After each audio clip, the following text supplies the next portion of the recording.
कौन सा प्रोटीन होता है, इनके बारे में बात की थी। टाइप्स ऑफ टीथ, दांत कितने प्रकार के होते हैं, ये बात की थी।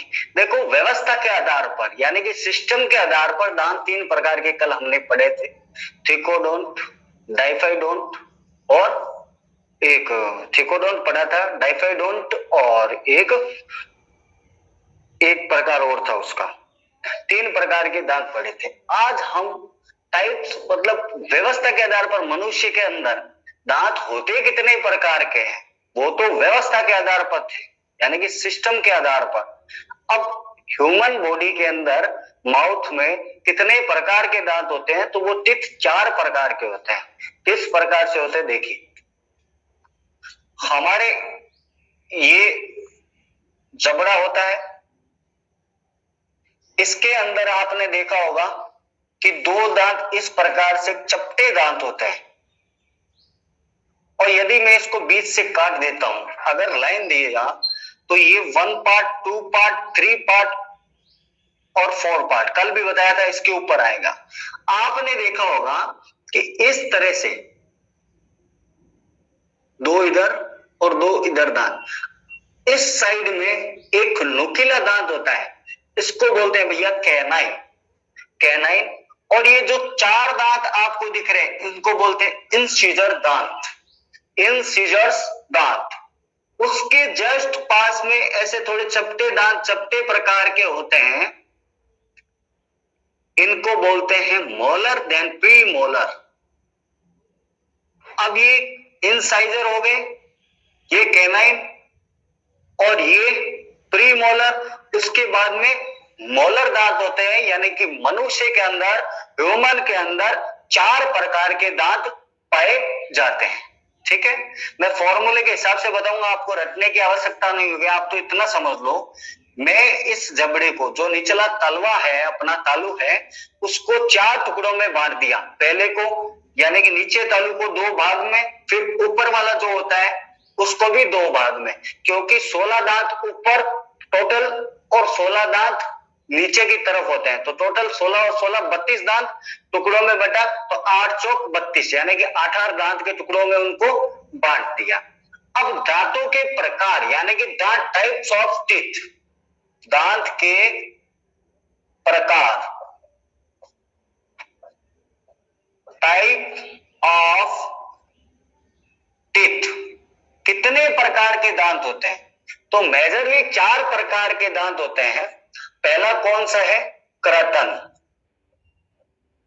कृतन दांत। कृतन दांत होता है, इसको बोलते हैं इंसीजर,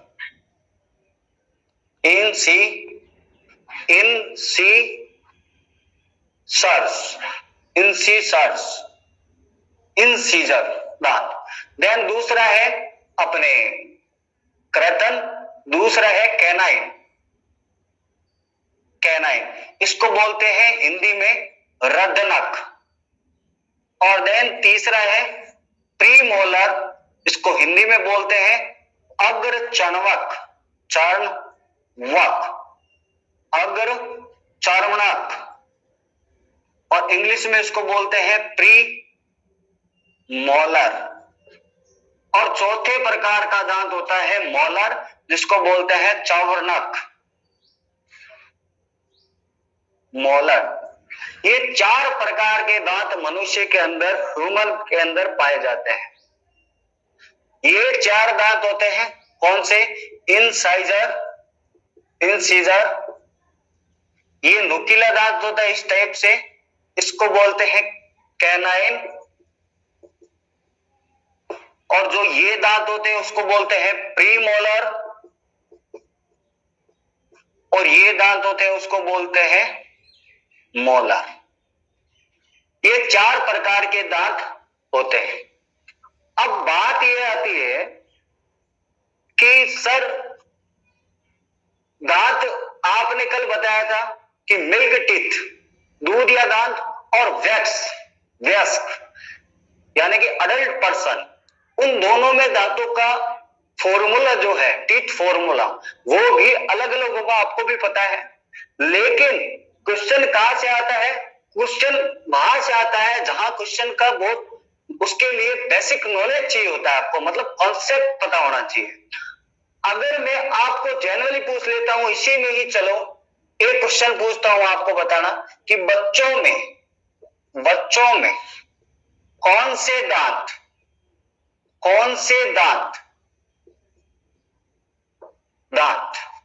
अनुपस्थित होते हैं?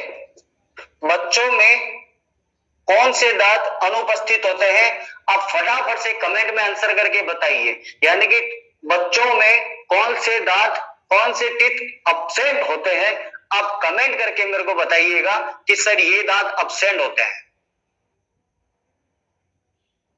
साउंड क्लियर नहीं आ रही है क्या?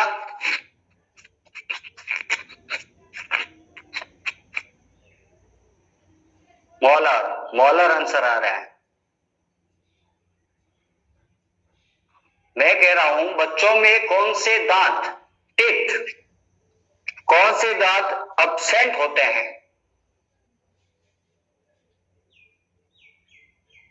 अब आवाज आ रही है मेरी प्रॉपर सही तरीके से? बताइएगा।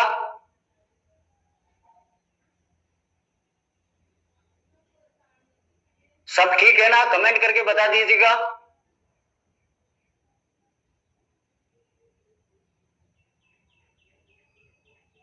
आवाज आ रही है सही तरीके से? ठीक है। अब देखिए आगे। सर हमने यहां तक देख लिया था, अब मैंने आपको क्वेश्चन क्या पूछा है कि बच्चों में, यानी कि बच्चों में, चाइल्ड में कौन से दांत एब्सेंट होते हैं, वो आप समझना मैं बता रहा हूं आपको। देखो क्या है, इसको हटा देता हूं, डायग्राम से कुछ नहीं होता। अब समझिएगा, इधर आपको एक अडल्ट पर्सन फॉर्मूला पूछेगा, टिप फॉर्मूला। इस फॉर्मूले को देखो 21-23 बोलते हैं। नहीं दिख रहा है क्या?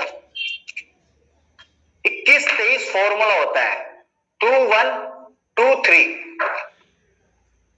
फिर यहां पे मैं 21-23 लिख रहा हूं, आप देखिएगा, ये है अडल्ट पर्सन फॉर्मूला और बच्चों का फॉर्मूला यानी कि चाइल्ड का 21-02 21-02, ये फॉर्मूला लिखा। अब ये जो 2 लिखा है, आपने प्रत्येक जबड़े को 4 भागों में बांटा है, मैंने बोला था।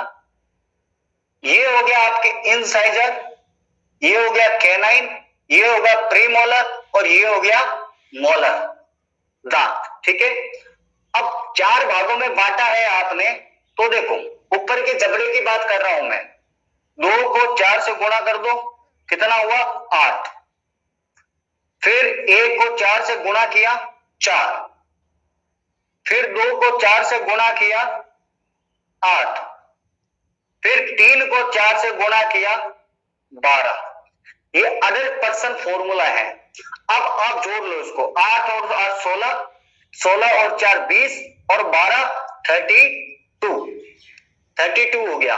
ये 16 दांत और ये 16 दांत, ऊपर के जबड़े की बात करता हूं। इसमें देखो वापस यही फॉर्मूला है, 2 into 4 multiply 4 8, 1 into 4 4, 0 into 4 0, 2 into 4 8। आप देख सकते हो, ये है दांत इंसाइजर, ये है कैनाइन और ये है प्रीमोलर और ये है मोलर। आपका आंसर आ रहा था, मैं कमेंट चेक कर रहा था कि बच्चों में कौन से दांत अनुपस्थित यानी कि एब्सेंट हो रहे थे। आपने आंसर दिया था मोलर। देखो मोलर दांत है 8, एब्सेंट कौन से है? प्रीमोलर। क्वेश्चन यहां से बनता है, क्योंकि क्वेश्चन ऐसा बनता है एडवांस लेवल का, डिफरेंट थोड़ा क्वेश्चन बनता है, अलग टाइप का। आप खुद देख सकते हो कि 8 दांत और 4 दांत, ये 32 हो गए और इनको जोड़ लो आप, 8 और 8 16 और 4 20। इसीलिए बोलते हैं कि बच्चों में कितने दांत होते हैं? तो 20 दांत। क्यों? क्योंकि प्रीमोलर एब्सेंट होता है। अब बताओ किसी को डाउट है क्या? मैंने फॉर्मूले से बताया बिल्कुल आपको। हाँ, अब सही आंसर आ रहा है, बिल्कुल सही। आपको कोई डाउट है क्या? अब बताओ, किसी प्रकार का डाउट? आपको रटना है नहीं, आपको समझना है बस। खुद देख लो, दो फॉर्मूले याद करो। अब आपको क्या पूछता है, जैसे मान लो कुछ भी पूछ ले कि इनसाइजर दांतों की संख्या कितनी होगी, टीथ कितने प्रकार के होते हैं, कितने होते हैं, 8 होते हैं, कैनाइन 4 होते हैं, और खुद भी फील कर सकते हो, देखो 2 ऊपर जबड़े में नुकीले दांत है, 2 ये और 2 नीचे, कितने दांत है, इसको कपसिड भी बोलते हैं, इस दांत को ध्यान रखना, कैनाइन भी बोलते हैं, कपसिड भी बोलते हैं और रदनक भी बोलते हैं। हिंदी में रदनक, इंग्लिश में कैनाइन या कपसिड, ये भी बोलते हैं, ठीक है। आप देख लो, इनको जोड़ लो, 32 टिक आ गया। अब इन दोनों का डिफरेंस होता है 12, वो जीवन में एक ही बार आता है। सेकंड बात और करता हूं, आपने सुना होगा अक्कल दाढ़ नाम की एक चीज होती है जिसको बोलते हैं थर्ड मोलर। वो जो थर्ड मोलर है वो इंसान के पूरे जीवन के अंदर 2 ही अवशेषी अंग होते हैं, 2 ही अवशेषी अंग है। अवशेषी अंग का मतलब ये है जो हमारे कोई जीवन के लिए उपयोग में नहीं आते, कभी भी कभी उपयोग में नहीं आते, और दोनों ही हमें दर्द देते हैं जीवन में। पहली चीज कौन सी है, आप खुद समझ लो, अपेंडिक्स, जिसको हिंदी में कर्मी रूप परिशेषिका बोलते हैं। हिंदी में कर्मी रूप परिशेषिका और इंग्लिश में अपेंडिक्स जो होती है वो एक अवशेषी अंग है, हमारे जीवन का कोई काम का नहीं है। सदियों पुराने पहले में उसका यूज आता था। वह किसका पाचन करता है, सेल्यूलोज का पाचन करता है, जैसे घास फूस ये जो खाते हैं उनका पाचन करता है सेल्यूलोज को। बट वर्तमान में ये इसका कोई उपयोग नहीं रहा है, ये अवशेषी अंग बन के रह गया है, यानी कि एकदम किसी काम का नहीं है। उसी प्रकार से अक्कल दाढ़ भी जीवन का एक अवशेषी अंग है जो आएगा, और जरूरी नहीं है सबके आता है, किसी का आता है, उसको बोलते हैं 3 मोलर, मोलर थर्ड, और उसको बोलते हैं वो मोनोडाइफाइडोंट है, मोनोडाइफाइडोन, और 3 मोलर विजडम टीथ भी इसको बोलते हैं। तो ये भी बात ध्यान में रखिएगा। अगर आपको पूछता है जीवन में एक बार दांत कितने आते हैं, विजडम टीथ वो एक्सेप्शन है, वो नहीं आएगा, लेकिन 12 ऐसे दांत है जो जीवन में एक बार आता है। आप खुद देख सकते हो, 32 में से 12 घटाकर डिफरेंस इनका, ठीक है। क्लियर है सभी आपका, बिल्कुल क्लियर होगा। हाँ बिल्कुल, थर्ड मोलर एक्सेप्शन है, किसी काम का नहीं होता, और एक अपेंडिक्स, ये दोनों अवशेषी अंग है, हमारे जीवन में कोई उपयोग नहीं है इनका, ठीक है। अब बात बता देता हूं, ये 32 दांत वयस्क में, अडल्ट में 32 और चाइल्ड में 20, ठीक है। आगे बात करता हूं, आप पूछेगा कि कृत्रिम दांतों का उपयोग क्या है, इसका उपयोग लिख लेना। ये भोजन को यानी कि फूड को चबाना, मतलब काटना, फूड को काटना। आप भी ब्रेड और खाते हो तो कट यही से करते हो, इंसाइजर से। कैनाइन का काम क्या है, फाड़ना भोजन को और चीरना। आपने देखा होगा कोई चिमड़ापन जिसमें हो, टफनेस हो, उस चीज को कैनाइन दांतों से काटा जाता है, तोड़ा जाता है। नेक्स्ट बात करता हूं अग्र चर्मक और चर्मक की, मोलर की, प्री मोलर देन मोलर की। ये दोनों ही दांत किस लिए काम आते हैं, चबाने के लिए इन दांतों का उपयोग होता है। अगर आपको ये पूछा जाए कि बताओ एजेड मतलब 15-16 साल की उम्र में कौन से दांत आते हैं, तो मैंने अभी बताया आपको कि चाइल्ड में एब्सेंट कौन से दांत होते हैं, प्री मोलर, तो मोलर सबसे लास्ट में दांत आते हैं, ध्यान रखना। और आपको पूछता है कि सबसे पहले कौन से दांत आते हैं, सभी दैनिक जीवन की बातें हैं। आपने देखा होगा कि बच्चे के सबसे पहले 2 आगे वाले दांत आ जाते हैं, या नीचे वाले दांत आते हैं या ऊपर वाले, लेकिन आते कौन से हैं, इनसाइजर दांत आते हैं। इनसाइजर यानी कि रदनक दांत, कृत्रिम दांत आ जाते हैं। अब आपने देखा होगा कि चूहे तथा खरगोश में लगातार वृद्धि करने वाले दांत कौन से होते हैं, इनसाइजर होते हैं, इसीलिए वो बार बार कुतरते रहते हैं ताकि वो मर नहीं जाए, ठीक है। नेक्स्ट बात करता हूं, ये सिर्फ सुनना है, ये सिर्फ सुनते रहना है, आपको नॉलेज का बातें हैं, थोड़ा अच्छा लगे, अच्छा फील हो। आपने देखा होगा समुद्र में, नहीं तो यूट्यूब पे वीडियो देख लेना आप भी, कि आप शार्क मछली नहीं है, ये बात ध्यान रखना। शार्क को देखना आप, शार्क के अंदर जैसे ही वो मुंह खोलती है उसके अंदर आपको दूसरा दांत दिखेगा ही नहीं, उसमें सिर्फ कैनाइन दिखेंगे, यानी कि कैनाइन दिखेंगे, यानी कि रदनक ही रदनक। तो क्वेश्चन ये बन सकता है कि बताइए कैनाइन दांतों की संख्या सर्वाधिक किस जीव में पाई जाती है? तो ध्यान रखना, शार्क में। शार्क में आपको पूछेगा कि सांप के विष दांत कौन से होते हैं? सांप के विष दांत यानी कि सांप के जहरीले दांत कौन से होते हैं? तो वो भी कैनाइन दांत होते हैं। ये बात ध्यान रखना। आपको पूछेगा कि मांसाहारियों में कौन से दांत ग्रोथ अधिक करते हैं? मांसाहारियों में कौन से दांत अधिक ग्रोथ करते हैं? तो वो भी ध्यान रखना कैनाइन दांत है, क्योंकि आप शेर, कुत्ते, इनके दांत देख लेना, बहुत ही नुकीले होता है कैनाइन, जबकि मानव का इतना तीखा नहीं होता। क्या आपको समझ में आ गया होगा? मैं आशा करता हूं। आप मुझे कमेंट करके बता दीजिएगा सर क्लियर है, फिर आगे चलते हैं। मैं आपके कमेंट पढ़ रहा हूं, कमेंट करके बता दो सर क्लियर है, फिर मैं आगे चल रहा हूं। बिल्कुल क्लियर हो जाना चाहिए। ठीक है, आगे बात करते हैं। ये हमारे 4 प्रकार के दांत हो गए, ठीक है। फिर आगे बात करता हूं मैं आपके टंग की, यानी कि जीभ की बात करता हूं। देखिए क्या है,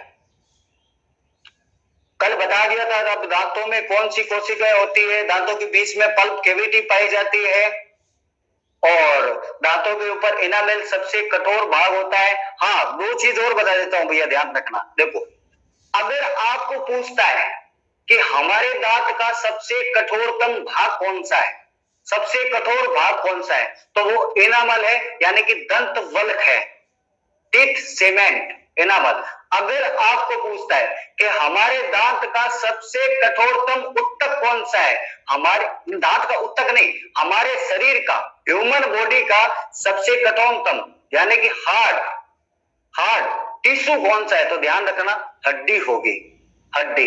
ये बात ध्यान में रखना, बार बार क्वेश्चन पूछा गया है, ठीक है। अब आगे चलता हूं मैं टंग की तरफ।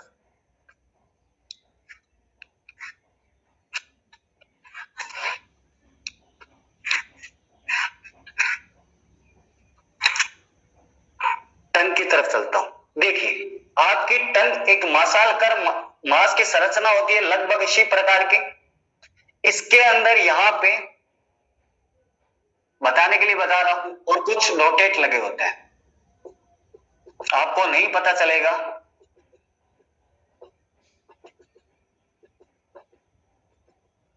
और इसी के अंदर इस प्रकार की ऐसी कुछ संरचनाएं पाई जाती है, इसी प्रकार की, बिल्कुल।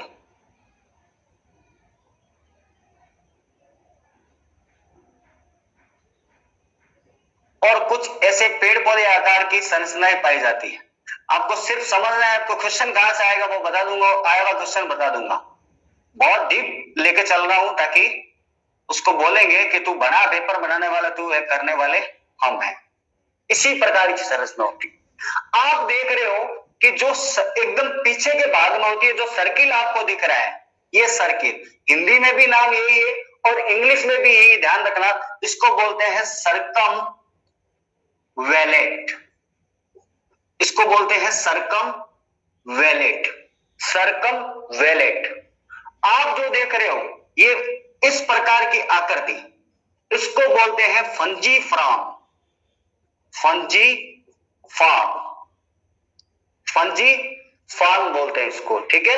और आपको जो ये एकदम इस प्रकार की आकृति दिख रही है, ऐसी आकृति दिख रही है, इसको बोलते हैं फिलीफ्राम, फिलिएट, फिलिएट। और आपको ये जो डोटेड संरचना दिख रही है इस प्रकार की, पानी के प्रकार की जो बनाई है, इसको बोलते हैं भैया सरकमवेलेट, फिलिएट, फंजीफ्राम।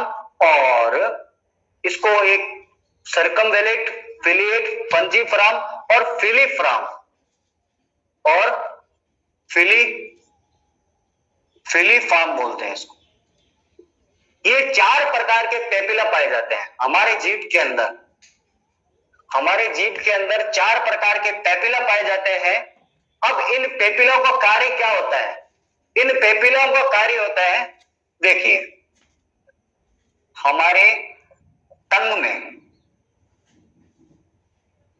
में यानी कि जीवा में 4 प्रकार के के पेपिला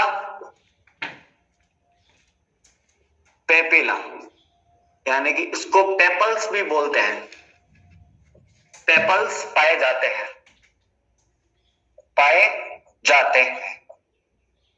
अब जो स्वाद कलियां, सर हम मीठा खाते हैं तो हमें स्वाद का पता चल जाता है, तो वो इसके अंदर पाए जाते हैं, ध्यान में रखना, इन पेपिला के अंदर पाए जाते हैं। ह्यूमन बॉडी के अंदर 4 प्रकार के पेपिला पाए जाते हैं, उनके अंदर स्वाद कलिकाएं पाई जाती है, यानी कि टेस्ट करने के लिए कलिकाएं पाई जाती है इन पेपिला के अंदर। अब मैं आपको बताऊंगा, एक एग्जाम में पूछा गया था, बहुत अच्छा सवाल था, ये 4 प्रकार के पेपिला पाए जाते हैं, इनके अंदर स्वाद कलिका पाई जाती है। आपसे मैं क्वेश्चन जो पूछ रहा हूं वो ये पूछ रहा हूं, आपको बताओ मनुष्य के अंदर, ह्यूमन बॉडी के अंदर स्वाद कलिकाएं यानी कि टेस्ट लेने के लिए स्वाद कलिकाओं की संख्या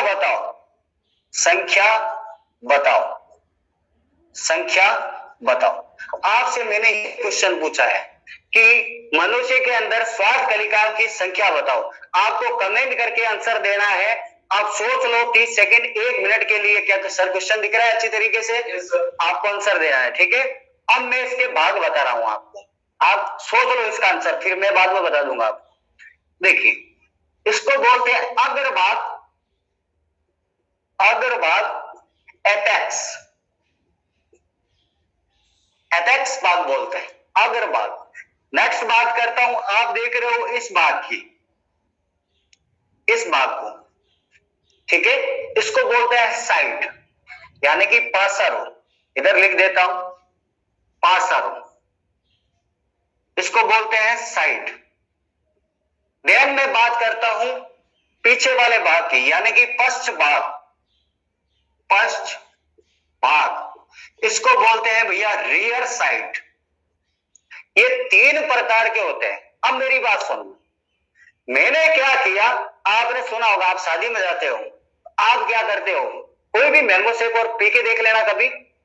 हम पीते हैं, जैसे ही हमने पिया हमको मीठे का अनुभव स्टार्टिंग में हो जाता है। ऐसा क्यों? आप जिंदगी में कभी खीरा खाना आप पूरा चबा लेना, जब तक आप खीरे को निगलोगे नहीं तब तक आपको नहीं पता चलेगा कि ये कड़वा है या ठीक ठीक है, नॉर्मल है या मीठा है। हमेशा कंठ में जाने पे पता लगता है। इसीलिए बोलते हैं सर्कमवेलेंट पता लगाता है भैया खाने का टेस्ट कैसा है। कड़वा होगा तो सर्कमवेलेंट सर्किल एक्टिव हो जाएगा और वो बता देगा पश्च भाग में, क्योंकि वहां पे स्वाद कलिकाएं कैसी पाई जाती है, कड़वी प्रकार की, ठीक है। नेक्स्ट बात करता हूं फिलीफ्राम, ये फंजीफ्राम, और अग्रभाग एपेक्स का। जैसे ही आप निगलोगे आपको पता चल जाएगा हाँ मिठाई मीठी थी, ठीक है। आप खट्टा खाओगे, नमकीन खाओगे तो जीभ का भाग, कभी हाजमोला खा के देख लेना तो बीच में आपको बहुत खट्टा लगेगा। ऐसा क्यों? क्योंकि यही भाग पता लगाता है, जो आपको फिलीफ्रामो देख रहे हो यही भाग खट्टे का पता लगाता है, ठीक है।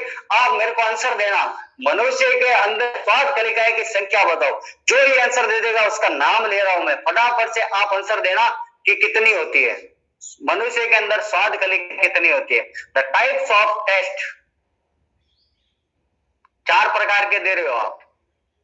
नहीं, मैं इनकी संख्या ही पूछ रहा हूं, संख्या। इनकी संख्या कितनी होती है, कितने नंबर होते हैं? 3 आ रहा है, नहीं, ये तो 4 पेपिला बताए, इनके अंदर जो स्वाद कलिकाएं पाई जाती है उनकी संख्या बता रहा हूं।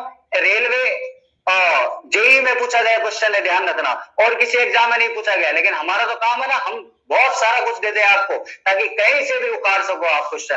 ध्यान रखना, ये क्वेश्चन पूछा गया मनुष्य के अंदर स्वाद कलिकाओं की संख्या बताओ। इनकी पारास दी गई थी 2000 से 8000 तक, ये ध्यान में रखना। इन पेपिला 4 पेपिला के अंदर स्वाद कलिकाएं पाई जाती है 2000 से लेकर 8000 के बीच में। मोस्ट इंपोर्टेंट क्वेश्चन है, ध्यान रखना। अब मैं बता रहा हूं जो आपके लेवल का पूछा गया था बीपीएससी 66 में, आपको पूछा गया था, बताइए कि जो रियर भाग है, ये रियर भाग यानी कि पश्च भाग, देख लेना पेपर आप बीपीएससी का 66 का, उसमें पूछा गया था कि पस भाग जीभ का यानी कि टंग का पस भाग किस टेस्ट का पता लगाता है, तो वो कड़वे का ये क्वेश्चन आया हुआ था। इसमें डीप में इसलिए जाना पड़ा क्योंकि मेरे को पता है उसको बनाएंगे ना पेपर लेवल का बनाए, हम करने वाले हम है और आप करोगे मुझे पूरा फेथ है। ठीक है, मैं रटवाने का काम कर ही नहीं रहा, आपको समझा रहा हूं, आपको समझना है, फील करना, तुरंत याद हो जाएगा। ये हमारे जीभ का पूरा पोस्टमार्टम कर दिया है हमने, आप उतार लो, स्क्रीनशॉट ले लो, उसके बाद में आगे चलते हैं। क्या आपने कर लिया क्या? बिल्कुल आगे चले, कमेंट करके बता दो, आगे चले। ओके लिख दो, आपको समझ में आ गया होगा आशा करता हूं। ओके चलिए,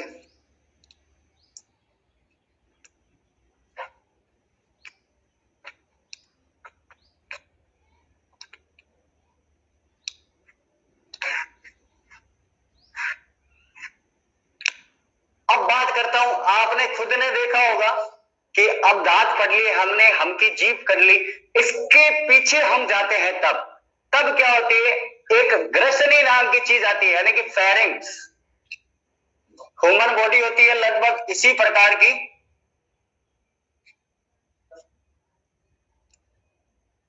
इसी प्रकार में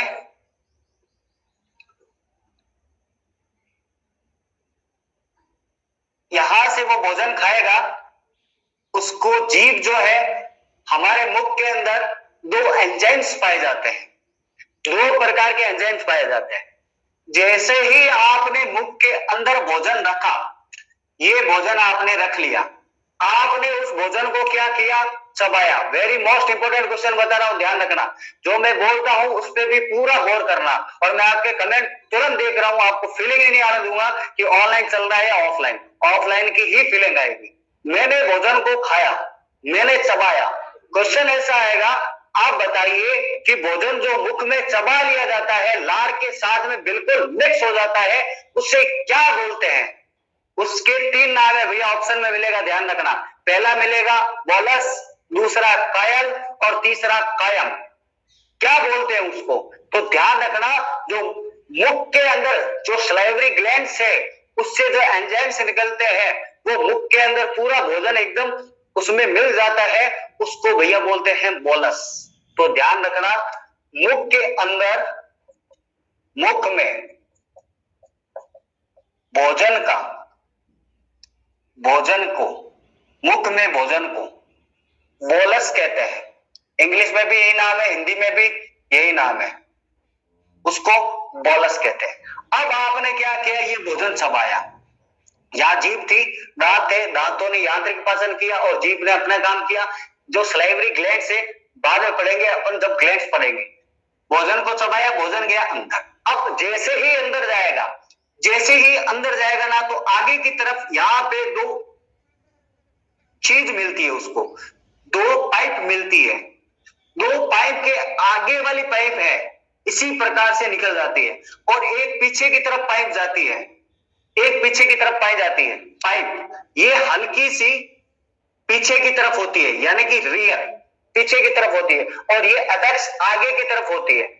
ये जो आगे का भाग है, इसको श्वास नली बोलते हैं, ट्रेकिया, श्वास नली, ट्रेकिया। और जो पीछे की तरफ होती है, ध्यान रखना, क्वेश्चन कहीं से भी उठ सकता है। बताइए, मनुष्य के शरीर में जो ग्रास नली है, ग्रास नली या ग्रसनी, उसमें बताओ श्वास नली आगे की तरफ होती है, पीछे की तरफ होती है? तो क्वेश्चन यहीं से आ सकता है, इसीलिए गौर से पढ़ना बिल्कुल। और जो पीछे की तरफ होती है, इसको बोलते हैं भैया ग्रास नली, ग्रास नली, या इसको बोलते हैं ग्रसिका, ग्रसिका, या इंग्लिश में इसको बोलते हैं इसो,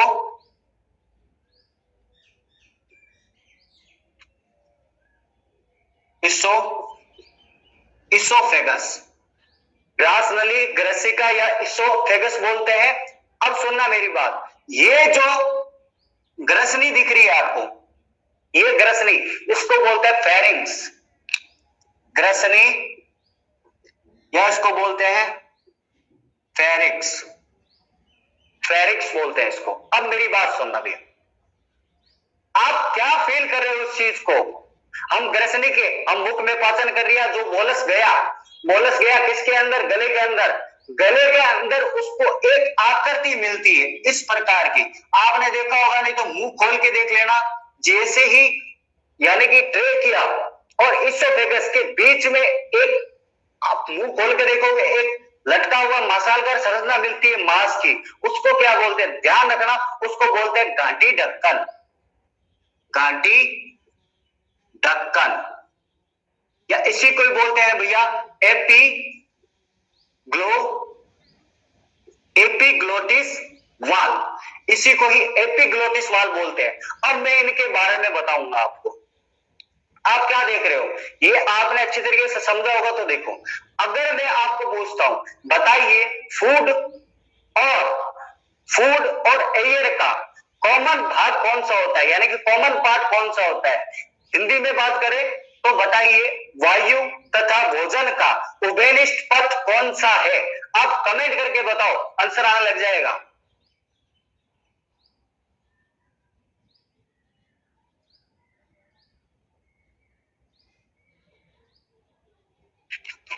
आवाज क्लियर नहीं आ रहा है क्या? अब बताइए, आवाज क्लियर है? बिल्कुल सही बात है कल्याणी कुमारी, फेरिंग्स, बिल्कुल सही बात है। आवाज अब क्लियर आ रही है क्या?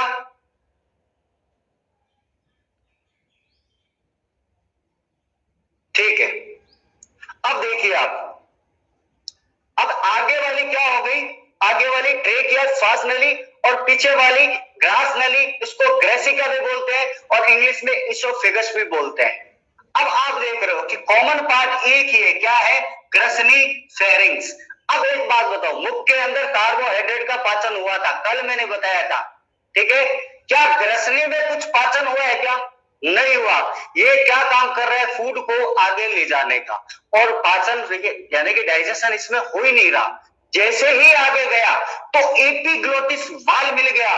इस एपिग्लोटिस वाल का क्या कार्य होता है? जब हम खाना खा रहे होते तो हमारे बुजुर्ग लोग, या मतलब आपको भी पता होगा, सब एजुकेटेड हैं, कि खाना खाते समय बोलना नहीं चाहिए। ये बात गलत नहीं की गई है, ये इसलिए कहा गया है कि जैसे मान लो हम खाना खा रहे हैं, खाना खाते टाइम ये एपिग्लोटिस वाल है, ये ऑटोमेटिकली ट्रेक यानी कि श्वास नली के ऊपर ढका हुआ रहता है।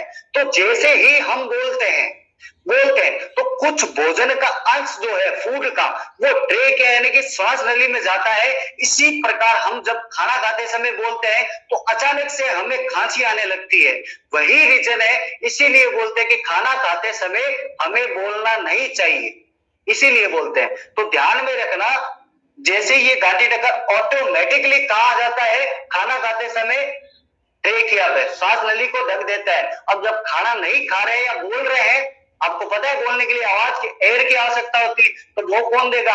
श्वास नली देगी, ट्रेकिया। इसीलिए वो अपने आप ऑटोमेटिकली ग्रास नली ग्रसिका पे या फिर लटकते रहता है। तो ये बात मेजर है, ध्यान रखना। अब बात ये रहती है कि सर ये ट्रेकिया पढ़ लिया, ग्रसनी पढ़ ली, अब मेरे को एक बात बताओ, ये दो आगे बात कर रहा हूं श्वास नली की, जब श्वसन तंत्र कराऊंगा तब बात करेंगे। हम चलेंगे ग्रास नली के अंदर, ग्रास नली ग्रसिका। सबसे पहली बात इसके अंदर क्या होती है कि आपको पूछेगा कि ग्रास नली ग्रसिका इसोफेगस की लंबाई कितनी होती है? तो लंबाई ध्यान रखना, इसकी लंबाई यानी कि ग्रास नाल की लंबाई यानी कि इसोफेगस की लंबाई होती है भैया 25 सेंटीमीटर। मेजर क्वेश्चन है, ध्यान रखना। आपको पूछेगा कि ग्रास नाल की लंबाई यानी कि लेंथ कितनी होती है, तो 25 सेंटीमीटर। जैसे ही ये ग्रास नली आगे जाएगी, जैसे ही ये ग्रास नली आगे की तरफ जाएगी, ये ग्रास नली आगे की तरफ गई, इसके बाद में इसको एक मिलेगा भैया स्टोमक, जिसको आप अमाशय बोलते हो। फील करना, जैसे बता रहा हूं, डायग्राम बना रहा हूं। सपोज करो ये मैं ही हूं, ऐसे मैं ही खड़ा हूं, ठीक है? तो मेरा अमाशय किस साइड में है? लेफ्ट साइड है, क्योंकि मैं बना किस तरफ रहा हूं? लेफ्ट साइड में। अमाशय की आकृति आप देखोगे तो लगभग इसी प्रकार की आपको दिखाई देगी, इसी प्रकार की दिखाई देगी, इसी प्रकार की स्टमक की, ठीक है? वो ट्रेकिया है, वो बाद में पढ़ेंगे। आप क्या देख रहे हो कि जब मैं इसको देख रहा हूं, इसको, ये पूरी ग्रास नाली ग्रस नली 25 सेंटीमीटर की हो गई, ये 25 सेंटीमीटर। आप देख रहे हो क्या, ये ग्रास नली जो है इसमें भोजन का कुछ पाचन हुआ है, डाइजेशन हुआ है? नहीं हुआ। क्वेश्चन यहां से भी आ सकता है, बताओ पाचन कहां नहीं होता, कहां नहीं होता? तो आप देख रहे हो कि मुख के अंदर कार्बोहाइड्रेट का पाचन हुआ, उसके बाद में फेरिंक्स में कुछ नहीं हुआ, वो कॉमन पथ है, कॉमन एक रास्ता है, उसके बाद में भोजन कहा गया ग्रास नली में, ये ग्रास नली में कोई पाचन नहीं हुआ। ये काम क्या करता है ग्रास नली, ये फूड को स्टमक में पहुंचाता है, इसमें कोई डाइजेशन नहीं होता। ये बात ध्यान रख लेना, नोट डाउन कर लेना, इसमें कोई पाचन नहीं होता। अब बात ये आई कि सर पाचन नहीं होता, तो मेरे को एक बात बताओ आप कि ये भोजन जो है वो हमारे कैसे चला जाएगा सर शरीर के अंदर, ये बताओ। इसमें कुछ है ही नहीं, तो इसमें कुछ ना कुछ तो होना चाहिए। अगर सूखा भोजन चला गया सपोज करो, तो वो भोजन तो एक जगह इकट्ठा हो जाएगा, तो भोजन आगे कैसे जा पाएगा, वो तो वहीं रुक जाएगा। ऐसा नहीं होता, ध्यान में रखना। इसमें कुछ सलाइवरी ग्लैंड्स पाई जाती है जो भोजन को सॉफ्ट बनाती है, लसलसा बनाती है। उसी के साथ में इसमें कुछ किसी प्रकार की, जैसे मान लो आपने भोजन यहां खाया, तो जैसे जैसे भोजन आगे जाएगा ना, वैसे वैसे ये ऐसे फूलती जाएगी, फिर आगे जाएगा भोजन, सपोज करो यहां पहुंच गया, ये फूलती जाएगी, ये ऐसा होती जाएगी। अब सर एक बात बताओ, हमने ये देख लिया, आपने डायग्राम से समझा दिया, ये जो भोजन यहां खाया है ये यहां पहुंचा, फिर यहां पहुंचा, ऐसा क्यों हो रहा है सर? उसके पीछे रीजन तो होगा ना, नहीं तो ये ऐसे तो ज्यादा खा लिया, सपोज करो ये पाइप फट भी तो सकती है, ऐसा नहीं होता है भैया, ये फ्लेक्सिबल होती है। और दूसरी बात, इसमें गति पाई जाती है, यानी कि इसमें मोशन पाया जाता है, मेजर है, ध्यान रखना, ध्यान से सुनना। इसमें गति पाई जाती है जिसको हिंदी में बोलते हैं भैया क्रमाकुंचन की गति, क्रमाकुंचन, और इंग्लिश में बोलते हैं इसको पेरिस्टेलिसिस,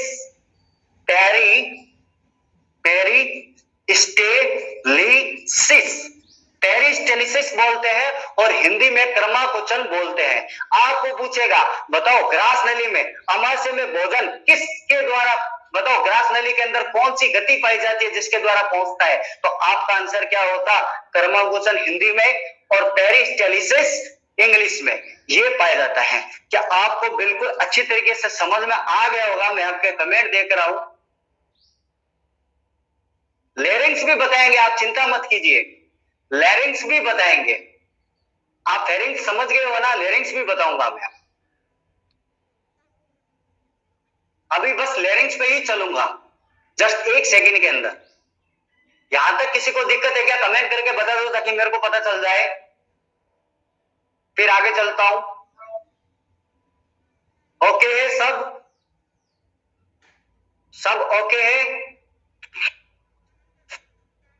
क्या हुआ भैया, कमेंट नहीं आ रहा? क्या आपको समझ में आ रहा है? ठीक है, आगे चलते हैं। ये समझ में आ गया हमें, मुख के अंदर भोजन, पाचन, ग्रास नली, ग्रसिका, इसोफेगस सब कुछ पढ़ लिया। क्रमाकुंचन की यानी कि पेरिस्टेलिसिस गति पाई जाती है, इसके अंदर भोजन पहुंच गया। अब मेरी बात सुनो, अब एक स्टूडेंट पूछ रहा था, मैं बताया वही चाह रहा था, नेक्स्ट वही बता रहा हूं। देखिए क्या होता है, ये एक्चुअली में क्वेश्चन ये श्वसन तंत्र का है, लेकिन मैं अभी बता देता हूं, आपने पूछा है। हमारे जो कंठ होता है, गला होता है, यहां गला, इस गले के अंदर कंठ बोलते हैं इसको, कंठ, आपने देखा होगा कंठ, और इसी को ही लैरिंक्स बोलते हैं, इसी को ही लैरिंक्स भी बोलते हैं, लैरिंक्स बोलते हैं, और इसी को वोकल कॉर्ड बोलते हैं। ध्यान में रखना, मैं 4 नाम बता रहा हूं, इसी को बोलते हैं वोकल कॉर्ड, इसी को वोकल कॉर्ड बोलते हैं, इसी को लैरिंक्स बोलते हैं, इसी को कंठ बोलते हैं, और इसी को वायक तंतु बोलते हैं, वायक तंतु, हिंदी में वायक तंतु, ये हिंदी में नाम है। वोकल कॉर्ड, कंठ, लैरिंक्स और वायक तंतु भी बोलते हैं। एक और नाम बता देता हूं आपको, इसको बोलते हैं वॉइस बॉक्स। ये वॉइस तंतु, वॉइस बॉक्स एक सी बात है। ये हमारे क्या होता है, गले के अंदर पाई जाती है, हमारे गले के अंदर। यहाँ पे एस प्रकार की थायराइड ग्रंथि होती है कंठ के अंदर, उसके नीचे पाया जाता है। आप बोलते हो ये ऐसे कंपन कर रहा है, इसमें कंपन हो रहा है। ऐसा क्यों हो रहा है? जैसे ही बोलते हैं इसके अंदर वोकल कॉर्ड लगे होते हैं, ये वोकल कॉर्ड ये जैसे ही जंप करता है यानी कि कंपन होता है, वैसे ही हमारी आवाज निकलती है। और जैसे ही हमारी आवाज निकलती है वो किसके द्वारा निकलती है? क्वेश्चन यहां से आता है कि बताइए वोकल कॉर्ड या कंठ ये बने किसके होते हैं? ये बने होते हैं भैया अपने उपास्थियों से, उपास्थियों से, उपास्थियों से, उपास्थियों से बने होते हैं। अब आपको पूछता है कि कौन सी कितनी उपास्थियों से मिलकर बने होते हैं, तो संख्या में याद रखना 9। और आपको पूछता है कि बताइए उपास्थ्या होगी कि वो उपास्थ्या कौन सी कोशिकाओं से बनी होती है, तो ध्यान रखना वो बनी होती है कॉन्ड्रोसाइट्स, कॉन्ड्रोसाइट्स कोशिका। इंग्लिश और हिंदी में दोनों ही नाम ये है। वोकल कॉर्ड, कंठ, लैरिंक्स, वोकल कॉर्ड, वायस तंतु कितनी उपास्थियों से मिलकर बने होते हैं? 9 संख्या में। और बने होते हैं तो ध्यान रखना कॉन्ड्रोसाइट्स कोशिका। इनमें मूवमेंट होता है, ये हड्डी हड्डी तो टूट जाती है लेकिन उपास्थियों में मूवमेंट्स होता है, वो टूटती नहीं है, वो ऐसे लगातार कंपन करती रहती है जैसे हम बोलते हैं। इसी को लैरिंक्स बोलते हैं, इसी को मानव ध्वनि उत्पादक यंत्र बोलते हैं। किसको? लैरिंक्स को, कंठ को, वोकल कॉर्ड, वायस तंतु, 4 नाम आपको बताए। हम जैसे बोल पा रहे हैं वो सब इन्हीं की बदौलत है, ठीक है, इसको लैरिंक्स कहते हैं। अब एक क्वेश्चन आपने पूछ लिया तो बता देता हूं। अब मेरे को आप एक क्वेश्चन बताओ, चलो लैरिंक्स मैंने मान लिया मनुष्य के अंदर होता है, फटाफट से कमेंट करके बताना। मैं आपसे पूछ रहा हूं, बताओ पक्षियों में ध्वनि उत्पादक यंत्र पक्षियों में कौन सा होता है? आप आंसर करके बताइए, मैं आपका कमेंट चेक कर रहा हूं। पक्षियों में क्या होता है?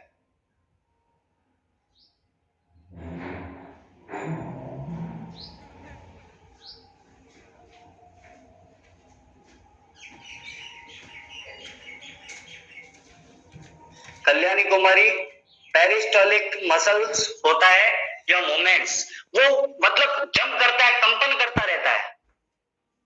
बसंती कुमारी, सर नहीं समझा, क्या नहीं समझ में आया बताओ कमेंट करके फटाफट। वोकल कोर्ड्स, अरे इनके नाम है वोकल कोर्ड। हाँ, ये इनमें मूवमेंट्स होता है। देखो ये चारों एक ही नाम है, कंठ, लैरिंक्स, वोकल कॉर्ड, वायस तंतु, ये इन्हीं के नाम है। लेकिन ये बने जो होते हैं वो उपास्थ्यों से बने होते हैं। कितनी संख्या में? 9।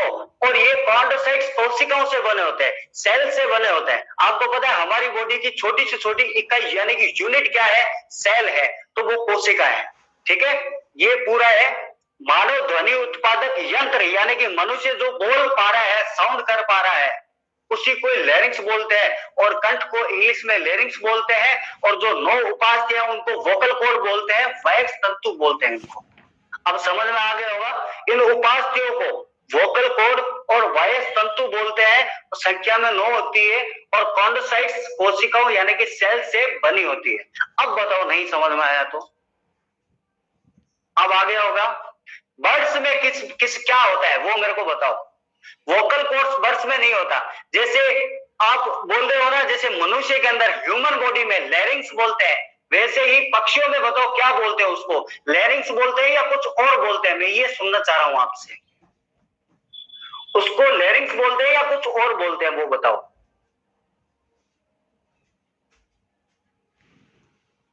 नहीं आ रहा क्या आंसर?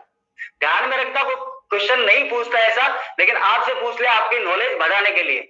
मनुष्य के अंदर लैरिंक्स बोलते हैं और पक्षियों के अंदर जैसे वो बोलती अलग अलग आवाजों में, हर पक्षी की कोयल की अलग आवाज है, उसको बोलते हैं सैरिंक्स। मनुष्य के अंदर लैरिंक्स होता है और पक्षियों में सैरिंक्स होता है, ये बात ध्यान में रखना, ठीक है। सैरिंक्स। बाकी आगे मिलते हैं इसी के साथ में। कल हम जो बात करेंगे ये ध्यान से समझ लेना, कल हम बात करेंगे इसकी स्टोमक की। इसको जठर बोलते हैं, इसको अमाशय बोलते हैं, ठीक है क्या। हमने कहां तक बात कर ली? ग्रास नली, ग्रसिका, इसोफेगस तक बात कर ली। कब हम ये करेंगे? कल अमाशय करेंगे, उसके बाद में करेंगे स्मॉल इंटेस्टाइन, उसके बाद में लार्ज इंटेस्टाइन, उसके बाद में करेंगे हम जो ग्लैंड्स है, ठीक है। ये सारा लार्ज इंटेस्टाइन तक बात हुई ऑर्गन्स की, जो डाइजेस्टिव ऑर्गन की बात हुई। उसके बाद में डाइजेस्टिव ग्लैंड की बात करेंगे, वो 3 प्रकार की होती है, सलाइवरी ग्लैंड्स, पैनक्रियाज और लीवर, जिसको जिगर और यकृत बोलते हैं। ठीक है, धन्यवाद आपका बहुत बहुत साथियों का जुड़ने के लिए, आपका बहुत बहुत धन्यवाद। ख्याल रखिएगा, घर में रहिएगा, सुरक्षित रहिएगा।